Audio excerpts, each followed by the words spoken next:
Hello everyone, this is Vicky Stitchnbutton, and today is March 19th, Wednesday, March 19th. This is Flosstube number 178, and I am back for my 2-week catch-up on what I've been up to. I've got some cross-stitch, I've got some stuff that I got in the mail, a couple of purchases, and some crochet to share. Let's get to it. Fun fact. Did you know that honey does not spoil? And a lot of people think that when it crystallizes, that means it went bad, but it's just a natural process. And all you have to do is put it in a warm water bath and it'll soften up the crystals and taste the same. You can still use it. It'll dissolve just as normal. Now, that brings me to beeswax. I had seen something on one of my Facebook groups about somebody that was using beeswax and didn't look the same, and I get that. I had firsthand experience. Words are hard, we know this, right? I've used beeswax, I've used Thread Heaven and some other thread conditioner. Beeswax is readily available, it's cheaper, unless you buy it from those forms, the handmade forms. It gets a little expensive because it's, obviously hand processed by somebody. So I get that. But you can also, fun fact, you can get it from any place that has bees. Most times when people raise bees or take care of bees, wherever you want to beekeep, they will also clean up the beeswax and make it into forms themselves. I've gotten it fairly inexpensive, maybe 50 cents a block for these little blocks from a farm show before, and it lasts forever. You can get it in the sewing section, and that's where it's going to get more costly because things like this cost so much more than if you were just to go to a local farmer. Or maybe you can look it up online if you don't have somebody local. Anyway, just all that to say, and it comes in different colors. This one's darker, it's older, and this was actually my mom's. And most sewers use this when they're sewing seams and stuff that need to be strengthened. It lasts forever. I have this white one. This is also beeswax, by the way, and I have them in a medium, but I didn't feel like getting up and going looking for them. But I use these, and back to whether it yellows or it makes it look different. Yes, no, is my answer for that. Example, I was working on something that was probably 98% black. Some of the threads were getting on my nerves, and I ran it through beeswax, and I did notice where I used beeswax, it looked like it had a dull sheen on it or something to that effect. And I just kept on going with it. And I used it, didn't use it, used it, didn't, and you can tell. The thing is, beeswax has a very low melting point. So if you just take a pressing cloth, aka a towel or a piece of scrap fabric, and sandwich it in between and use a light iron on it, you're going to probably iron your piece. Well, you should iron your piece anyway. All this trouble you put into a piece and then you don't iron it and you slap it into a frame, it's all wrinkled. Pet peeve of mine, by the way. But if you iron it, that beeswax melts right off and onto the pressing cloth. I say use a pressing cloth, that way you don't, what melts off is not going to absolutely ruin your iron, but over time it will build up on there and it's something else you have to clean off. A pressing cloth works great. And I did that, and you couldn't tell where I did and didn't use the beeswax when I was done. So there you go. Use at your own risk. I know that some people have beeswax for light colors and dark colors, or only run it dark colors on one side and lights on the other. That I can actually see, because I can see where white would pick up darker threads that came off on your wax and discolor your white.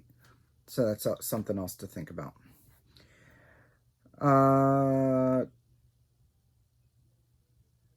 House cleaning stuff. Not my actual house, please. Nobody likes to do that. Talking about giveaways. All my giveaways have been mailed. So, all's good in the world. I got rid of that stuff. I've also been working on paring down and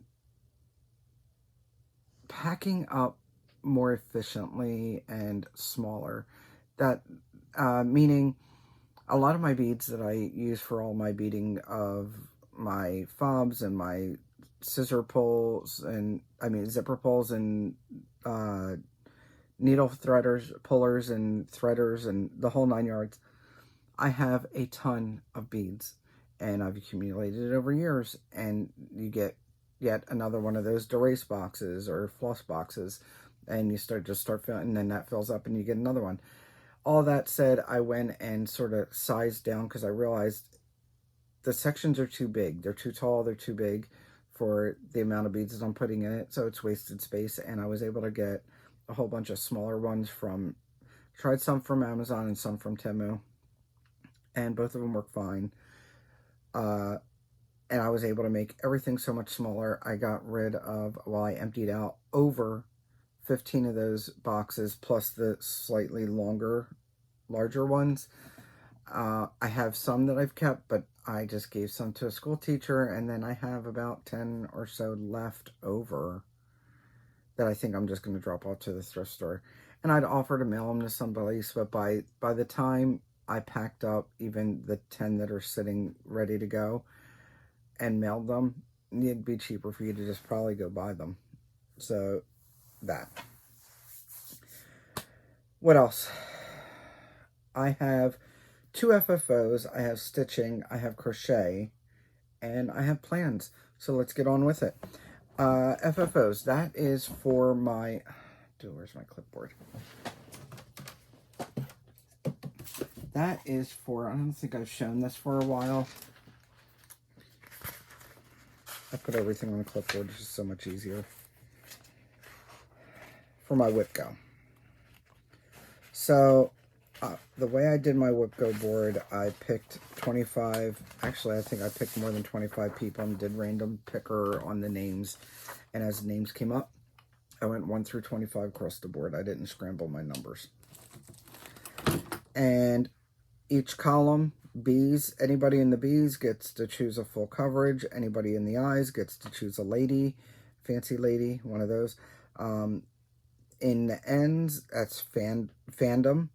In the G's, that's seasonal or holiday. And then in the O's, it's anything, any one of my whips. So as the numbers are called, I let people know, and they get to pick from their genre. Out of all 25, I chose 5. I made like a little X. I chose 5 squares to make myself do 2 FFOs. That means I'll have at least 10, if not more, FFOs, personal FFOs, not ones that I'm getting paid to do. And it seems to be working so far. So this month, for the month of March, number 9 and number 24 were called. So for number 9, that was Sammy, and she got to pick a holiday or season, and she chose Haunted Library. And then I had 2 FFOs. They don't choose the FFOs, I do. 24 was called. That was Kate. Kate chose My Prairie Schooler Santa, and that one did not have any FFOs. This is what mine looks like. I looked up a bingo board. I think this came from like maybe a bridal shower site or something. And I just used my Adobe Acrobat to edit the squares. So that's what it looks like so far. And I can actually totally highlight both those blocks now because they're totally done also. So let's do that. Oh, that's another thing. For each whip that's called, it's 300 stitches. There. Done and dusted. So that's what mine looks like so far. Everything's done. I'm up to date on that so far this year. It's only the 3rd month of the year. I do what I can, right? So there we go. I picked out a few, and then I decided to do some framing. I made this for a friend of mine. She likes the old school Eagles colors. I've done one for myself in the newer Eagles colors. So I went and framed this. This is sparkly fabric, which never shows up sort of there on the screen. Sort of. Can you see this? Yes, no. Anyway, so I was able to get that framed, and I forget where I got this frame from, and it's a pewter finish frame. I left the glass in it, and I will ship it to her. I'll just wrap it in a bunch of bubble wrap. And then I also took a dollar store frame. Here's the difference between something that you've actually paid a few dollars for it. And I think I got that from a thrift store anyway. It just was never used. And I think I got it for like $3. This one I got from the dollar store. It's very cheap, lightweight wood. And it had some weird picture in it. Took that picture out. And I put this guy in. So, and he's off by like a row or two, but it's fine. It's fine. This is not an heirloom piece. It's just a fun piece, and I got it done, and I'll be able to hang it up now. I just have to I have those hangers that you can add to the back.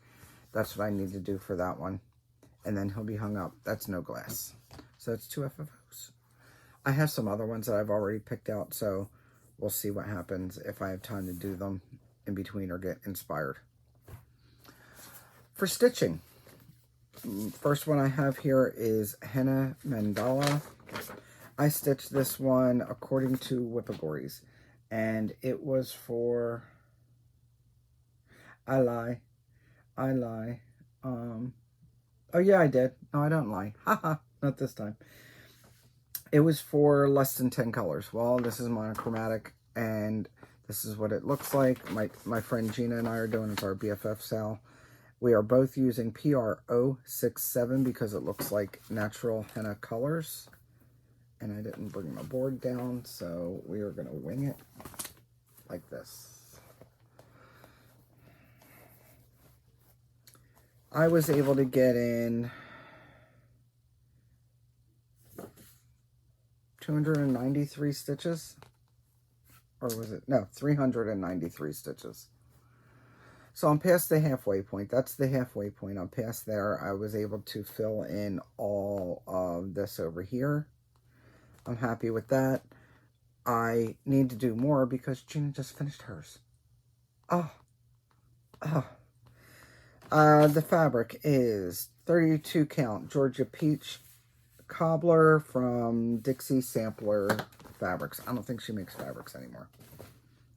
And the needle minder is from Mad for Minders. I thought that fit Gina and I.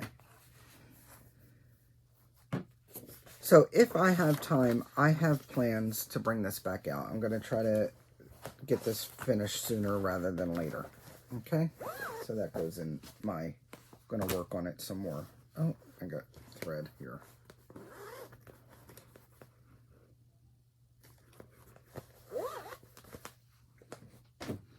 Next up was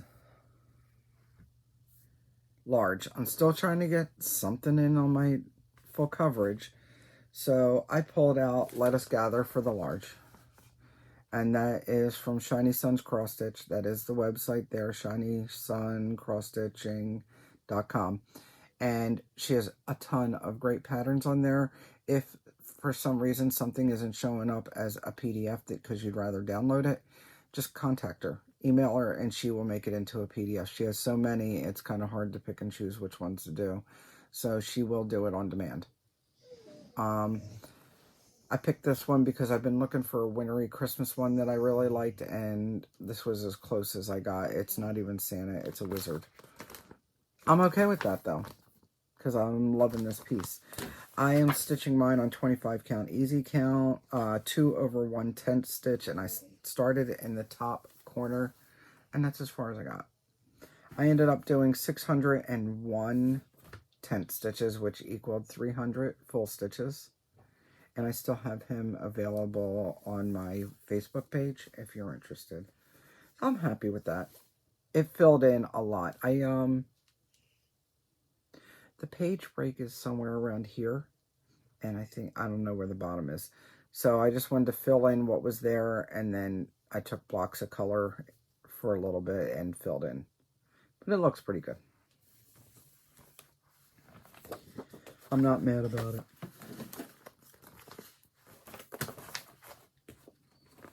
put it in this bag.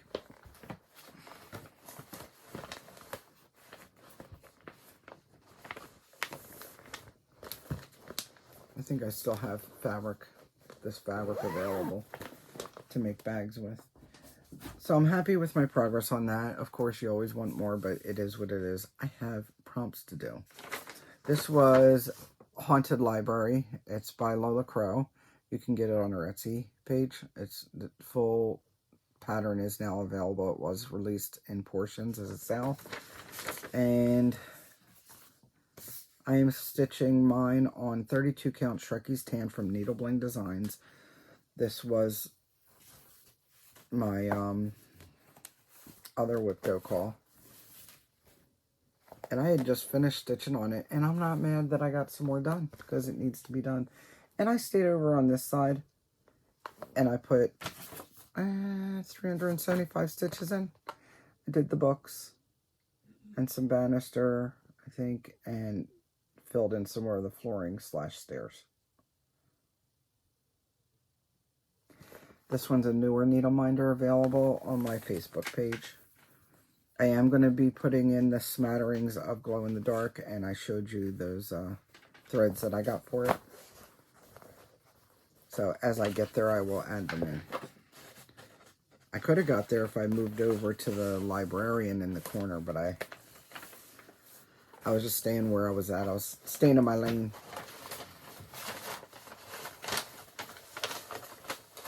I don't know why that's not in the page protector. It makes it easier for them to go in the bag.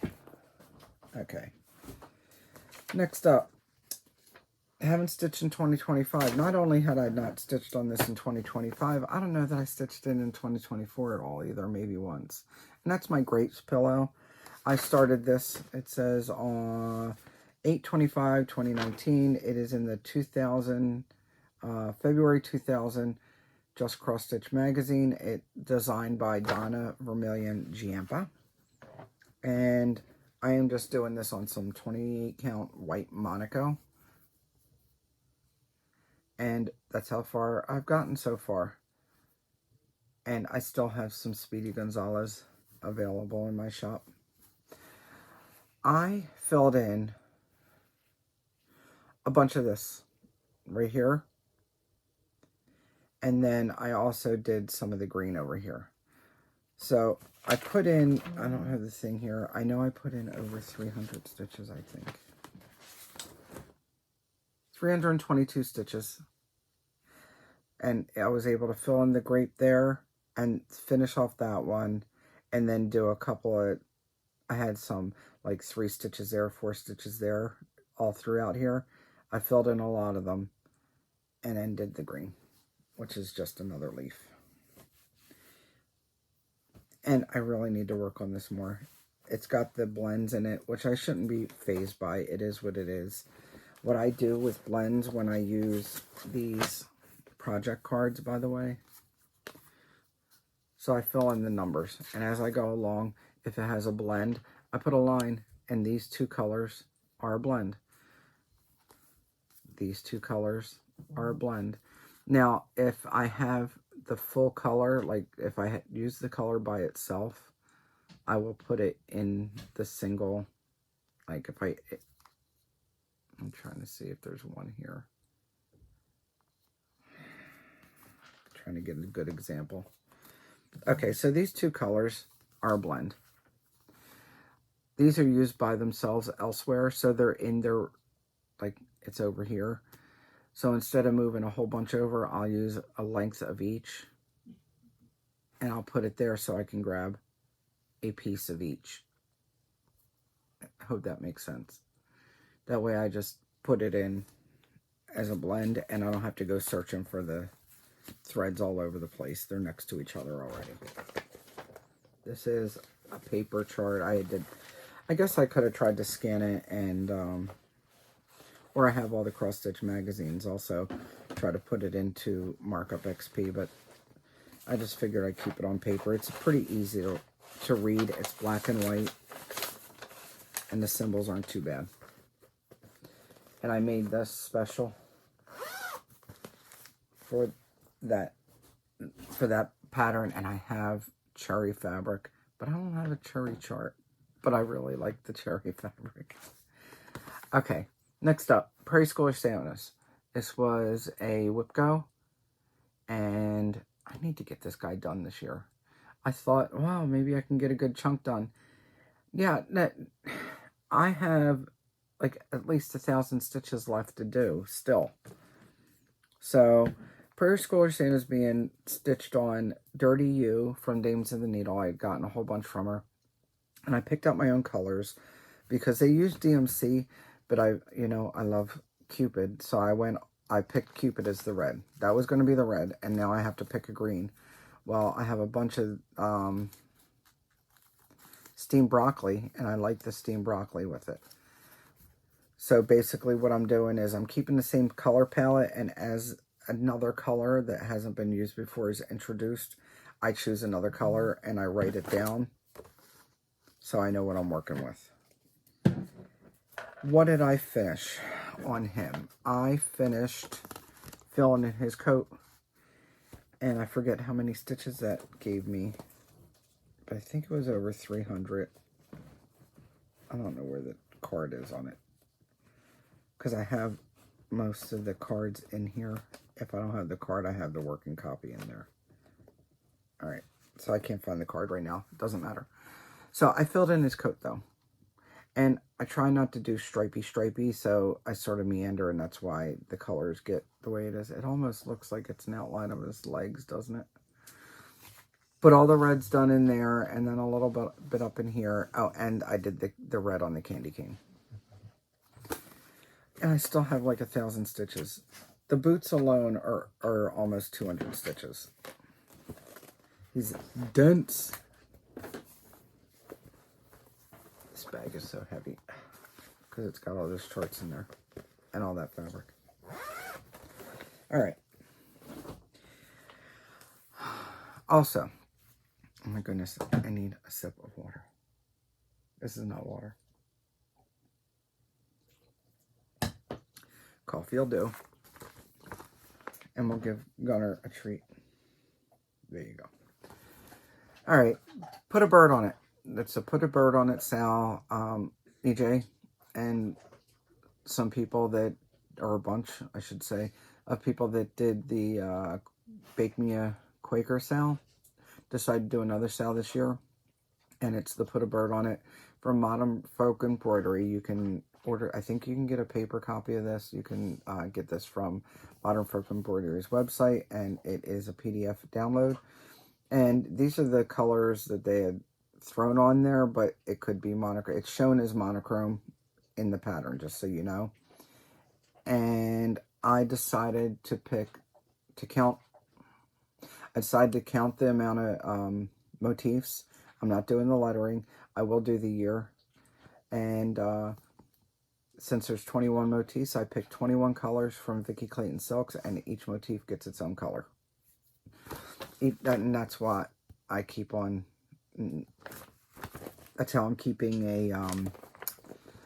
a record of which color I used. Now, the latest one I used was Luteous Green. And that is not on there because I haven't used those yet.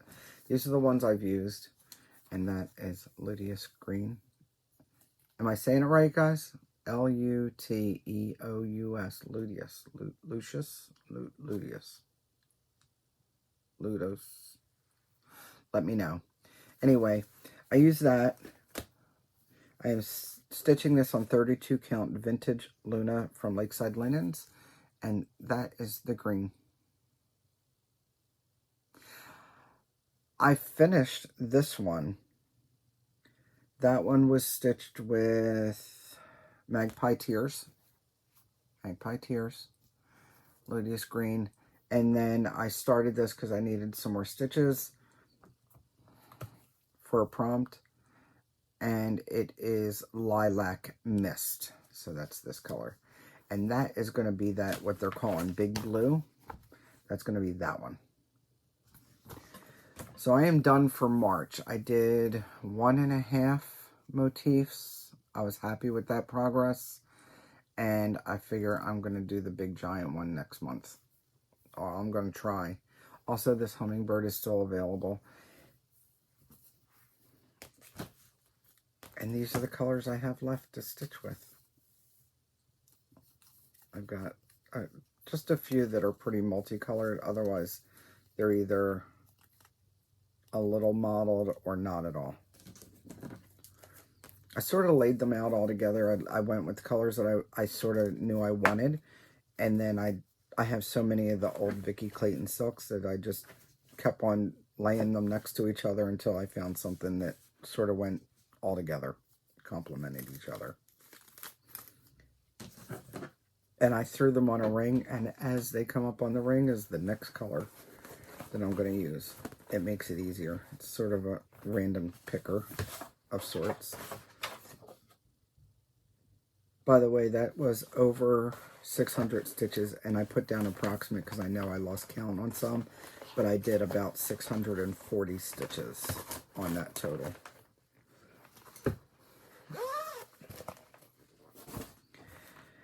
And then I did stitches on Long Dog Sampler. That covered, has no black.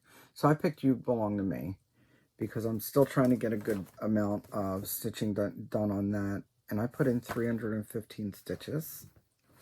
This is being stitched on a 32 count linen of some sort that I don't know the name of or where it came from.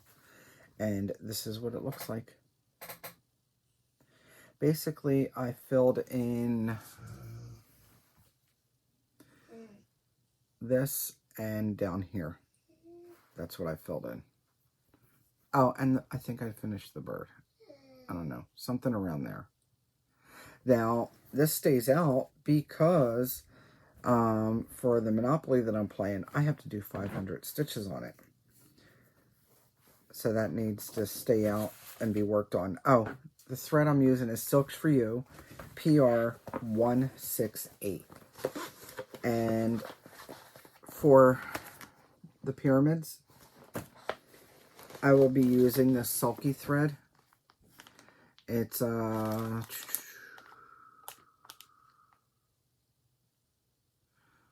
Sulky Petites number 1070. It's in cotton and it's no, it's not. It's 12 weight, just in case you're interested. And in theory, I should be able to just use one strand. So we'll see how that works out. I've never used Sulky before. I've had it forever. I haven't used it yet. And then one last one that I stitched on and / beaded. I have a new start. So I started this dragonfly pen, and it's called Rainbow Dragonfly from Mill Hill. And I got this far so far.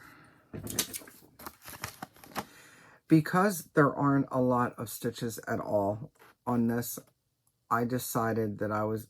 Okay, that is absolutely upside down. There we go. I decided I'm going to have to stitch and bead at the same time. Because the other stitches are like way over here and up here. So I did the main stitching in the center and just started.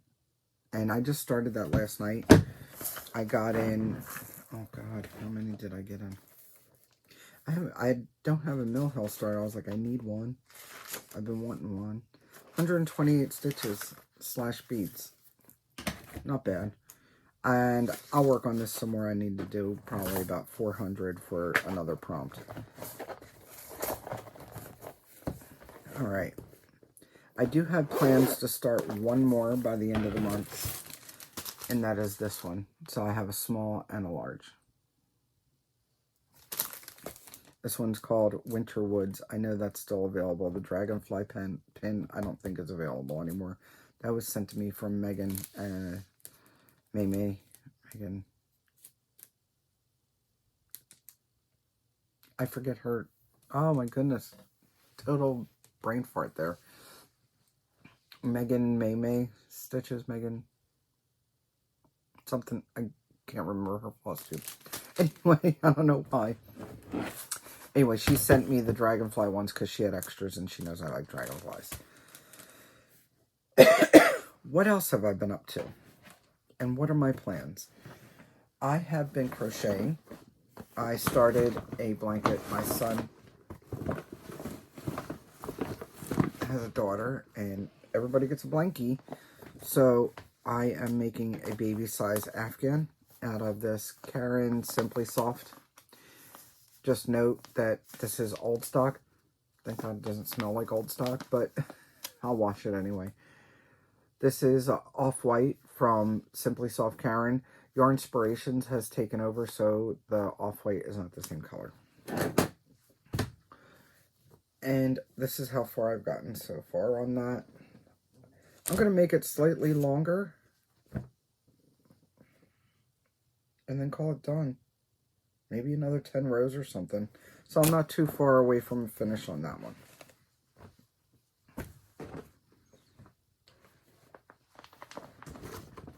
And my daughter finally announced she is having a baby. I'm going to be a grandma times 2. And she is due in August, like the 8th of August. She's having a boy. And Yarn Inspirations had a sale. And I was looking for something other than Off-White. So I found this Barnett blanket yarn on sale. It's really soft. It's like a thick chenille. And I bought a bunch of this. I probably bought way too much, but that's okay. I'm not mad. So I'll make a baby blanket out of this. And I think I picked out... I did. Hold on, please. It's still on the printer. I went to Lion Brand and I picked out... Out of the way. It's called 5.5 hour 2-strand Afghan. I am not using 2 strands, so it's going to be smaller than this anyway. And it's basically a V-stitch. If you crochet, you know, it's a, yeah. So that's what I'm going for. I'm not using quite as big of a hook as they say to use on there. And I might go a little bit smaller. I don't know. This looks like, it says 8. So I'm going to go and see how it works out with this, because I'm not too used to the chunky yarns. Can't be that hard. I've used 2 strands before to make it chunky, so same diff, right? So that's going to be a thing. But wait, there's more. They really did have a sale, guys. First of all, when I went to Joann's the other week, did I show you this? I love this. Empower the women around you. Yes.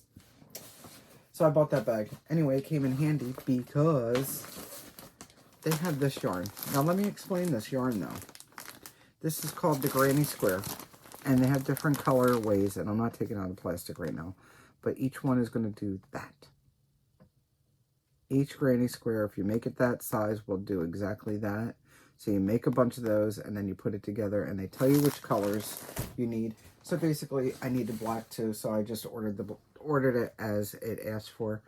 And I think this came out to like $2.99 a skein, which is wonderful, wonderfully cheap. And I've been in the mood for a simple Granny Square lately. So that I made that happen.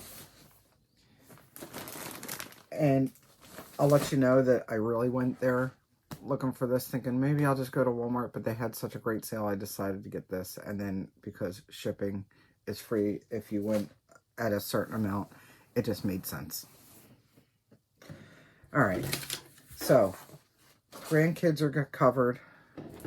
The other Afghan's done. I made a couple of purchases and I got some Happy Mail. And I have a question for you guys, by the way. I received this package from Janet Jabber, and she sent me her color. I don't know if she sent them all, but she sent me her color streets, or the ones she's not using.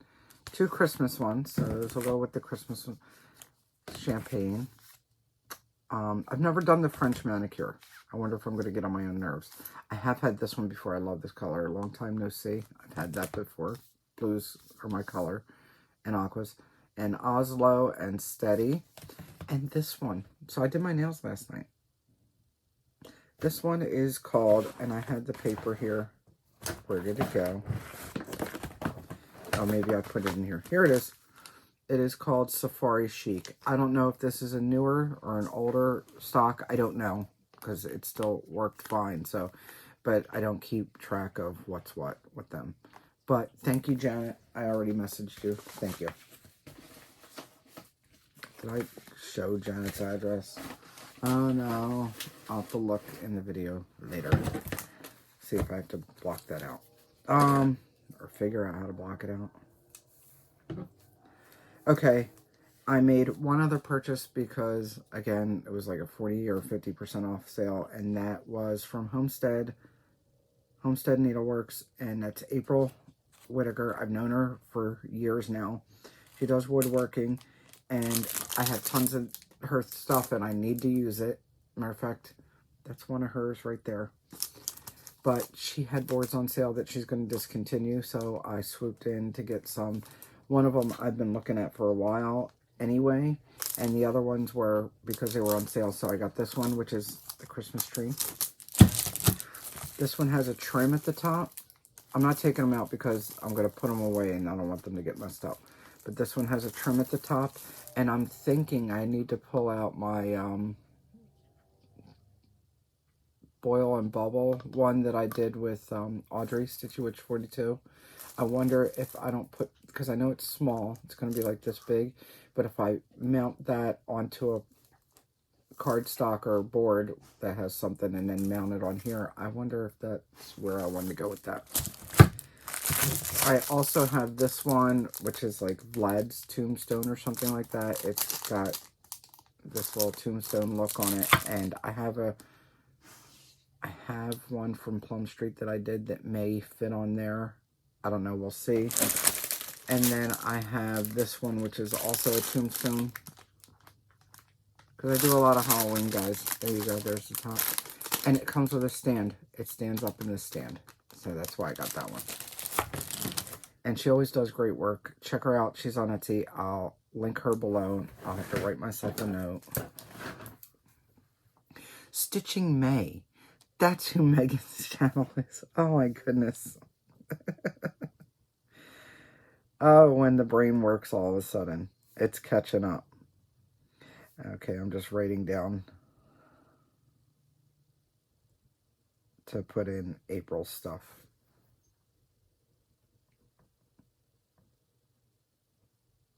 Oh my goodness. Now I can't spell because I'm thinking too fast. All right. I have another question. Well, I have a question for you guys. And then I'll let you go if you haven't dipped out already. I went and bought these. Now, this is basically for quilters and people who sew. I bought templates and just the rollers in general. They tend to slide around like you go to cut and it'll inch over. And I bought these and I haven't used them yet because I overthink everything and I should probably just put them on. If I don't like them, I'll peel them off. I want to get your take on these, if you've used these or not. Basically, you're supposed to be able to stick them on the bottom of the roller so it doesn't move around so much. My thing is, I'm wondering if it's not going to be too sticky, where it's just going to shift the fabric every time you go to move the roller. Because one of the nice things about having a smooth roller is being able to just slide it across, hold it down, and cut. So I will try it, but I'm wondering if anybody else has used anything like this and what their takes, pros, and cons are. That is where I am done. And I'm going to give him one more treat. He's been good. He probably wants to go out. Any other plans? I have to stitch on my Wizard of Oz Hade. I need to stitch on my 12 Days of Christmas. That's the one that I'm doing a piece a month to get done by the end of the year. I did need to do, I think, day 4. And then I also need to work on Animal Magnetism and Maurice. They both need at least 100 stitches a piece. That should be doable. And I still have 500 stitches to do on You Belong to Me for that one prompt. And if I can squeeze in the time, I want to go back and put in more on Hannah Mandela because Gina finished hers and I need to finish mine, which means that she's probably going to start working on the other one that we just started in November, the Owl Forest ones, and that means she'll get done that before I do, and oh, I can't. It's a competition. It's not a competition. It's hers is done now. I want to finish mine. So, and then we have another one to start anyway, which is the Shannon Christine Butterflies. I think it's Shannon Christine. So, we're not planning on starting that one right now anyway. So, Hannah Mandela, I'd like to get done in the next couple of months. I still have about 2,900 stitches to do on that. It's doable, but I also need to stop hyperfixating on other things like doing clean out stuff, which I may be slowing down on that now that I got a portion done, like a whole section done, which means my brain will let me move on to something else. That being said, I have stitching to do and I have sewing to do because I need to start cutting bags. Once I start cutting the bags, I will then figure out what other fabric I have and put that up so people can choose from those so I know for the next batch. All right, I hope everyone is doing well. I know some people are getting snow, but spring keeps on trying to peek its little tush out and pulling it back in real quick on you guys. It's been really nice here. It's cooler at night and kind of pretty pleasant during the day, which is great for Florida because I'm not anticipating the heat. That's for sure. I hope you're doing well. I will see you in 2 weeks. And don't forget, don't let anyone steal your sunshine. Bye.